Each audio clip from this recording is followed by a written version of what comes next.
Hello everyone, today I am here outside with some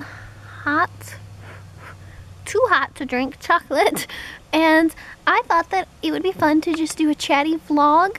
If you follow me on Twitter, you'll know that one of my new favorite things to do is listen to the Book Riot podcast or one of their affiliated podcasts while taking a walk for the length of the podcast, which is nice because then it makes me walk for an entire hour. But today I'm going to hopefully do some justice to the love that I have for Book Riot. I'll probably forget something. Let's pretend that I had these great, excellent notes and I just forgot to bring them outside. We'll pretend to do that? Okay, so today I'm taking a walk, and in case you're wondering, the thing that I'm going to be listening to in between shooting clips is the most recent episode of the Reading Lives podcast put on by Book Riot, and it is with Lisa Lucas, who I believe is the publisher or editor for Guernica, which is I think like a literary magazine. Hopefully in between shooting and listening I'll get my full hour, because this one's only 53 minutes, but let's talk about Book Riot.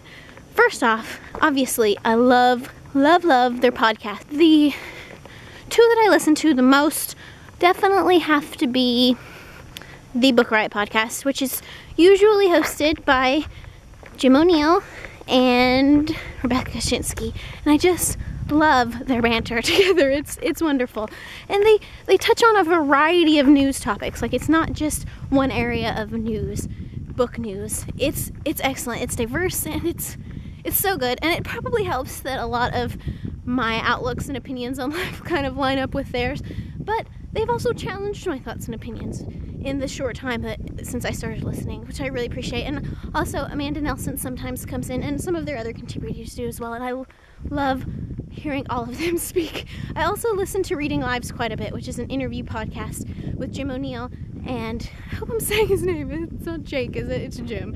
Hopefully. We'll just call him O'Neill. Where he interviews interesting people who love books. And I really love that. I love hearing other people talk about books, obviously. In addition to those two, I've also listened to the Riot Read. I've only listened to one of those because I've only read one of the books that they've talked about, but our dear friend Rincy Reads is on that podcast, so you should definitely check it out. It's for Landline by Rainbow Rowell. I've been joined by a guest.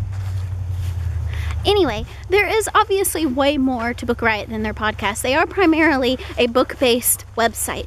And honestly, I don't follow enough websites, enough good publications on the internet, because I am such a millennial and I have such a hard time devoting enough of my attention to read an entire article. But they have a diverse selection of works on their website. You get your list-based articles that are really snappy and easy to read, but you also get like lists of links to other interesting bookish articles, which I really love. You also get like your in-depth, thought-out, well-written articles by a variety of contributors from a variety of bookish backgrounds, and so you get this nice full coverage of the bookish world. But you also get a lot of fun stuff too, because they also do, like, which has been really hard for me since I've been on this book buying ban, but they also do a page with like book deals, like ebook deals, where you can find books for like $1.99, like bestsellers and stuff. Like I said, it makes it really tough, but it's gonna be a nice resource for whenever I can buy books again, for sure. If you can't tell, I basically, in my opinion, think that Book Riot has something for everyone in the book-ish community. Any kind of interest you may have, any niche interest you might have in books, you could probably find a contributor or a group of contributors that also shares that niche passion, and find plenty of stuff to read about on the website. And they update so often. Like, there's so much stuff on there all of the time. I haven't even touched on their social media. They have a YouTube channel, which I think I've raved about before, that I highly recommend you check out. It started out as just a couple of contributors making videos, but now they're almost uploading daily and providing a diverse variety of book recommendations and just really good bookish content. As you can see, I absolutely love Book Riot, and it's so much so that it's taken my breath away. In addition to their YouTube channel, they also, of course, have a Twitter and a Facebook, and they recently got a Goodreads account, which I'm always really super interested to see groups of people start Goodreads accounts, because so often you see individuals, and I'm interested to see how that works out. But they put out all of their good engaging content on their social media sites as well. So if you don't have, or you don't remember to bookmark and check Book Riot every day, if you follow them on Twitter, you'll get awesome goodness in your Twitter feed all the time.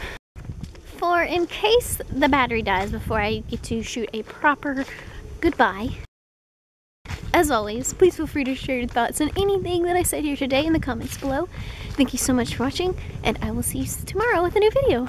Woohoo!